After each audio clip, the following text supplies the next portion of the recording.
Fair warning, I might say something that is a little controversial or that might ruffle a few feathers. Today I'm sharing the 5 questions I get asked on repeat, but here's the thing.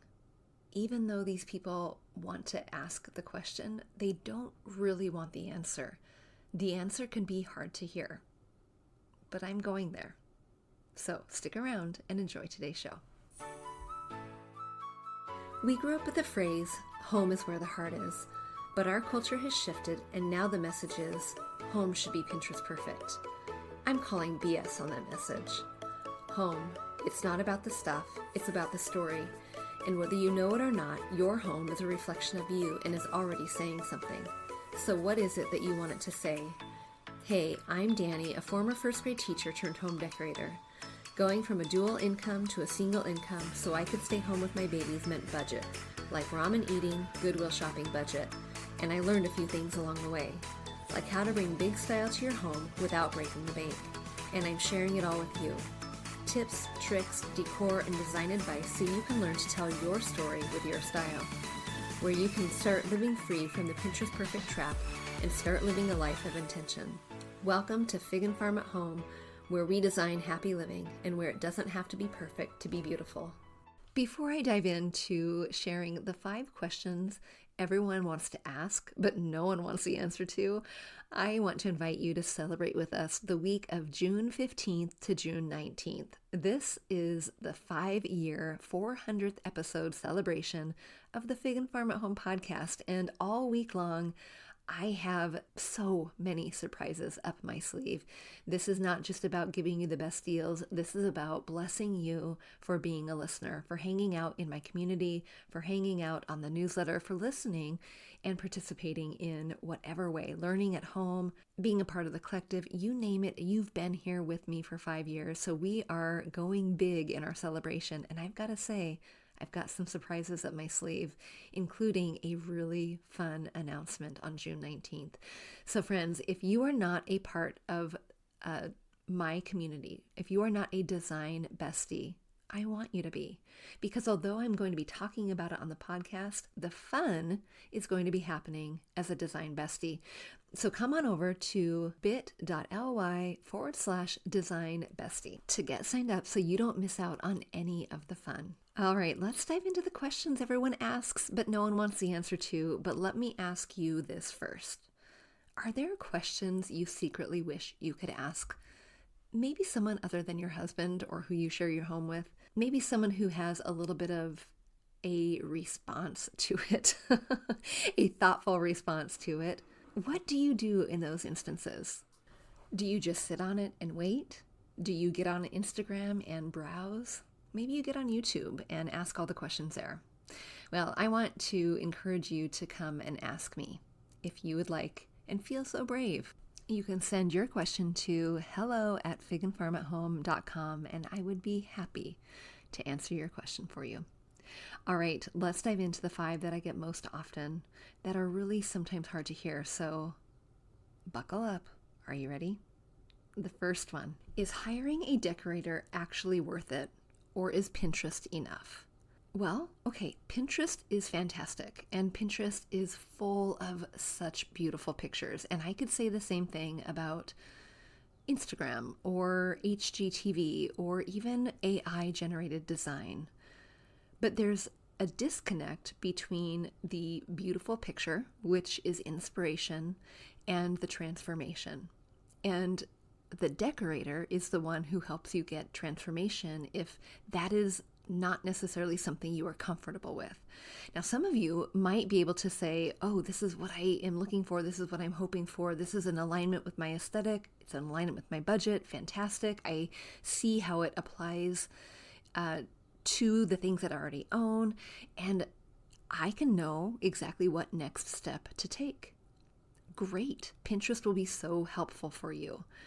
But for others, it is not. It is not enough. It is like it's a wonderful source for gathering inspiration, but sometimes that inspiration just collects dust on the proverbial shelves, right, on the Pinterest boards, because we can spend hours and we can even say, okay, I am focusing on my dining room, I'm focusing on my bedroom, I'm focusing on whatever room.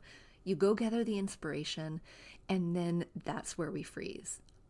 The inspiration gathering is not the problem. Sometimes being able to recognize the beautiful picture or the things you like in those pictures, that's not the problem either. The problem is how to put your foot forward and then the next step after that. That is usually where the problem is that a decorator can help with. It's more about inspiration versus implementation, or information versus transformation. Decorators help you get those results. The sources like Pinterest, Instagram, AI, they help you get the inspiration. So yeah, it can be really worth it. The other thing I would want to say here too is that sometimes when you are working with a decorator or you're trying to implement a plan, sometimes having that feedback of that person can help you decide, ooh, this thing you're thinking about is actually not really the goal that you had in mind, or let's think about this idea just a little bit to decide if that's actually really in alignment with this picture that you're trying to aspire to. Now, it's never a copy, right? But the overall look or the overall feel. And the decorator or the designer can usually have that feedback that asks those questions, that gives a little bit more clarity, that helps you really make sure that you're in alignment with your true plan, the plan that you had in mind, or the picture you had in mind that you can't necessarily implement on your own.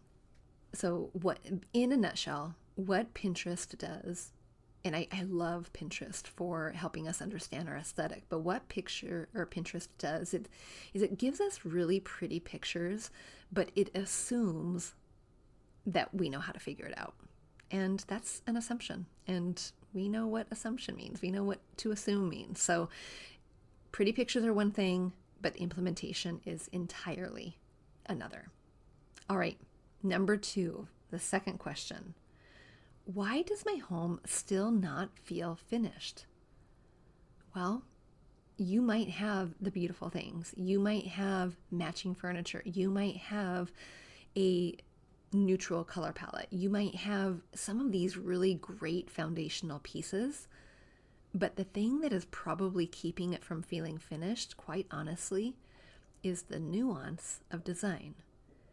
So what do I mean by that?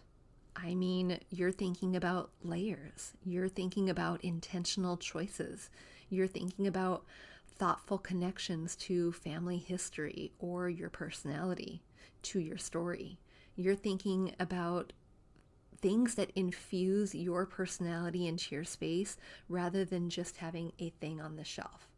You're thinking about subtle pieces of interest. So if I can think, for example, of teeny tiny little nods to your story, not overt in your face, like there's a blinking light, arrows pointing to, for example, the idea that you like a beach house. Here's the difference between something that looks maybe rather generic, maybe cookie cutter or a little bit bed in a bag, if you've heard me say that term before, versus something that's a little bit more nuanced and a little bit more, ooh, I like that, and it's nodding to it. Let's take the idea of a beach house. And a beach house that is overtly beachy. You know the kind. We have blues everywhere. We have printed pillows that have seashells and the word beach on it. And we have wicker furniture that is wicker in every possible area. We have shells in jars. Maybe we have seagrass bags, or we have even like, I'm picturing like a seagrass,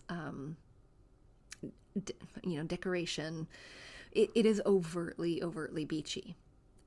That in comparison to a subtle nuance, which could be a light blue painted room with white millwork. We have a jute rug, which kind of is a nod to seagrass, but it's not necessarily seagrass. We have light wood-toned furniture. We have blue striped pillows rather than anything that says beach on it. We have light colored sofa, nothing with a print that has a seashell. We might have a seashell on our mantle, but we have one rather than large collections of them. We don't necessarily have things like tchotchkes that are lighthouses or herons. We might have like one picture that's like a heron. So you can see how there's like a nod, like, ooh, the theme we can kind of get. It's beachy, but it's not so overtly beachy that it is too much of a good thing. That is what I mean by subtly interesting or intentional design, and a way that you can add nuance to a space that you're saying, I want to have a, and I'm air quoting, beachy house, but I don't want it to be the arrows flashing and the lights pointing and the overt in your face, everything has a word on it that tells me I'm at the beach house. And that might be hard for some of you to hear who have gone to that extreme. All right, the third question that I get asked a lot is, are home trends making my house look cheaper? This is a good one, and you might not like what I'm going to say. Here's the thing about this. There is, I think, a pervasive thing happening where we are being influenced on Instagram, pictures on Pinterest, design trends on HGTV that follow a very formulaic, on-trend pattern. And when you see those things always in our feed, that sometimes then becomes the aspiration. Take, for instance, the shiplap era of how many years ago is that? 10 years ago? Take, for instance, that. How many of us went and shiplapped our home or got the barn door entertainment center or the wrought iron, pieces of metal, and we might not have had that in our sphere of influence before we started watching Joanna Gaines. And of course now it's out, right? But there's something else that's in its place, and it currently is a very staid, very monotone, very neutral, a little bit organic, and quite honestly generic design. And this was so incredibly apparent to me just this past weekend when I went out and about. Mr. Fig and Farm and I went shopping, and to this really lovely shopping center where we could walk into Pottery Barn and Crate and Barrel and Restoration Hardware and, all the places I don't normally frequent. And I have to say, and this is going to probably be the thing that ruffles feathers or probably be the thing that causes eyebrows to raise, though I appreciate the quality of their design, and though I appreciate some of the things that they have on their websites and the differences in the depth of their design on websites, those stores were so incredibly boring, and they were the exact same. It was light everything. Light, light, light, beige, light, more beige. It was boring. It was not inspiring at all. And then you put a price tag on it that really feels, not achievable, that it felt generic. It felt generic. So now, do I say don't shop at Pottery Barn or don't shop at Crate and Barrel? No, but go to their website, because the stores, at least the stores I went into, were so bland. They were so bland. And that is a product of what we're seeing influencers influence us on, right? Like if you think about who you might follow on Instagram and what they're recommending in their Amazon storefronts, we might see some very strong similarities if we put 10 Instagram influencers up against each other. And that now is the culture of decorating. And it doesn't necessarily make it look cheaper. It can look very expensive, but boy, does it look generic. And your homes should reflect you. They should have some of your personality in it. And I say this, and I don't mean it to be trite, but the best compliment you can ever get is when someone comes into your home and says, "Oh my gosh, this looks just like you." And it could be with a mess in the house or not, but it looks just like you. There's subtlety to the design choices you're making that make people immediately have that connection of, "Oh my gosh, that's you." That honestly is the best compliment I get when people come over. And I don't do it for them, I do it for me. But it makes my heart full when I hear someone say, "Danny, you are written all over this space." And what does that mean? It means, well, I don't know, I should ask them actually, but what I think it means is there's creativity, there's color, there's playful little things. Like as an example, I have a little bird with a gold crown sitting in a potted plant in the middle of my table. That's different. Not many people have something like that. It's just an added touch, an added whimsy, and it's playful. It's fun. But I should ask them. I'll ask them. I'm putting that on my homework list. All right, number 4. Why can't I figure out my design style? Friend, well, let's back up 2 steps in even this conversation. And sometimes you can't figure it out because you are so bombarded by the inspiration overload that you are continuing to capture on Pinterest or browse through on Instagram or watch on HGTV.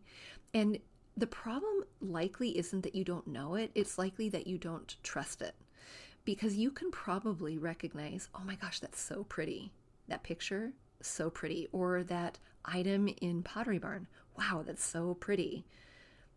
But there's probably a burned experience, a disconnect there based on a previous experience. Something that maybe you misspent your money and you got it home and you realized, "Oh shoot, that was a mistake." Or maybe there's a little bit of an insecurity because you go over to someone's home that you really admire and now there's a comparison piece. The reality is you likely know what your style is, you just haven't pinpointed it. The other thing too is that oftentimes what happens is we see, we're inundated with those, like I said, those generic images from magazines, from Instagram, from stores like Pottery Barn, and they're catering to what we think is the right now decor norm. But you don't have to stay in that box. It is okay to color outside of the lines. It is okay to make your own rules. There are guidelines to follow, absolutely. But you can make your own rules here. You don't have to have a beige cookie cutter home. You don't have to. It's okay to add color. It's okay to add, just think outside of the box. But sometimes we don't trust ourselves, or we think we might like the think outside of the box thing, but it's really, really scary. Like adding wallpaper, that's an expensive risk. And then what if it's a mistake? That can be an expensive mistake. So trust yourself a little bit, but also I would suggest that instead of doom scrolling on Instagram or browsing on Pinterest and gathering that inspiration, do those things, but do it with intention. Do it with intention to know what it is you're looking at and what it is you're trying to pinpoint. That's how I teach people how to understand their design style. And if you want to learn, I have a free guide. You can go and grab that at bit.ly/FF, like Fig and Farm Design Guide. And it's a quickie little video that I walk you through how to use Pinterest in order to understand your design style. And I've got to say, I've helped hundreds of women understand their design style who have a little bit better sense of it now than they did then. But it takes intentionality. It doesn't just take recognizing beautiful pictures, it takes recognizing what is in those beautiful pictures that you gravitate to time and time and time and time again in order to start feeling confident in those choices. All right, and the fifth question I get asked is one that I feel like I'm blue in the face, but it's a huge one and something that we really need to consider, and that is, what is the biggest decorating mistake people make? Well, friend, let me tell you. Put your wallet down, put your credit card away, and do some intentional thinking and planning here. What often happens, and I see it so many times, that's why I'm blue in the face, because I see it so often that if I could prevent it from happening, which I hope I'm doing with this podcast, then so many more women would feel confident in their decision making, their ability to make choices that are not directly tied to a monetary value that feels like a mistake. They would feel more confident in their just overall choice because they know how it's in alignment with their style as well as the direction they're going. And friend, it just has to do with slowing down.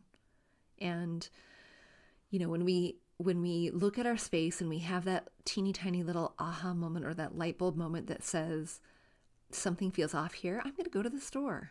Or I'm out at Trader Joe's and look what's right next door, Home Goods. Let me walk through for a second. Great, fantastic. Those are so much fun.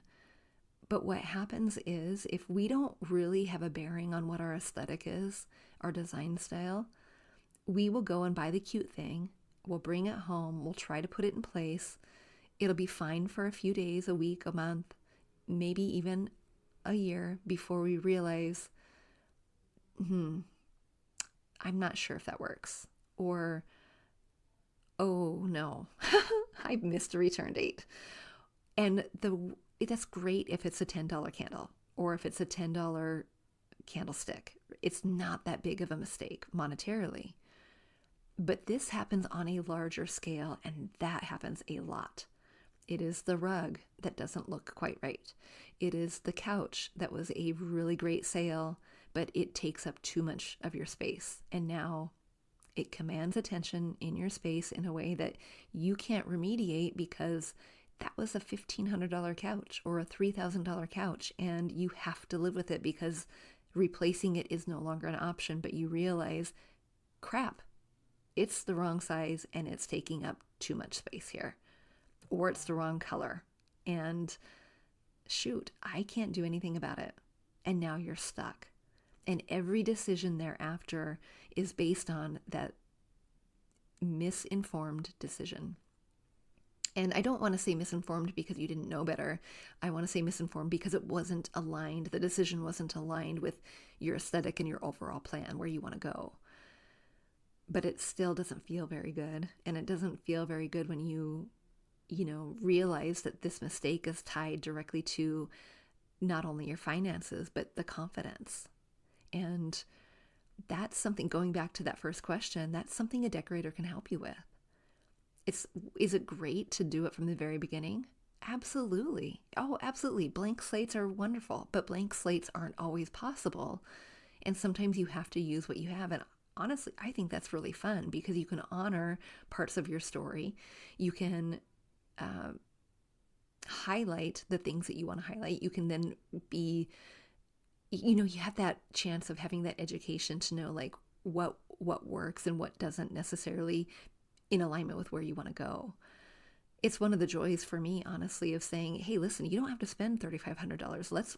Let's use that couch. Let's just change a few things before we spend that money. Because often then, the thought is, well, let's go buy a new couch. Well, hold on a second. Maybe there's a workaround here. So friend, how do we do? How are you feeling after all of that? Are you feeling defeated? Because that's not the intention. The intention is for you to create a space that you delight in, a space that reflects you, that when people come over, they say, oh my gosh, that looks so much like you. I can see you like written on the walls. I can see you in this living room. It feels you. That is the goal. And it should feel like a respite at the end of a long day. something we say around here, but it's true. When the world is heavy, you want a soft place to land. And when you don't have that, well, we can do something about one versus the other. All right, friend, meet me back here next week on Tuesday for our 5-minute fix. It's a good one. Until then, I'll see you soon. Hey, real quick before you go, if you learned something new or found value in today's podcast, would you head over to iTunes to Fig and Farm at Home and leave a review and subscribe to the show? That would be awesome. And if you'd like to connect with my community of mamas who are learning to be intentional storytellers within their own homes, join us at bit.ly/design101 group. There's always more room at the table. See you soon.